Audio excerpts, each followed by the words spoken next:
Здрави ли са? Устойчиви ли са? Променят ли се във времето? Няма да ви кажа. Или поне не аз. Здравейте, приятели! Аз съм Ани и създавам мини вселени в орехова черупка на Анистик. През дългите години опит с моето изкуство съм получавала много пъти подобни въпроси, но днес вместо да се повтарям, ще оставя коментар на моя клиентка да ви отговори.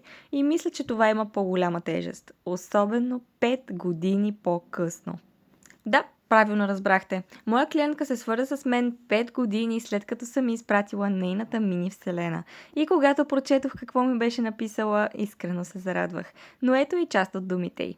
Тя сподели, че още в началото на моя творчески път се е свързала с мен за мини вселена и дори толкова години по-късно все още изглежда прекрасно. За мен е изключително важно моите малки светове да са като една своеобразна капсула на времето, която да пази най-съкровените спомени за поколения напред. По тази причина никога не правя компромис с качеството на материалите и техниките на изработка в името на един вечен краен резултат. Такъв, който можете да покажете някой ден на внуците си и да им кажете: ето с това орехче предложих брак на баба ти. Или пък така изглеждахме на нашата сватба.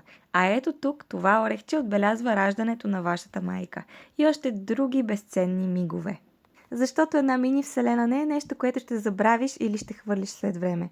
Тя е спомен, който остава завинаги.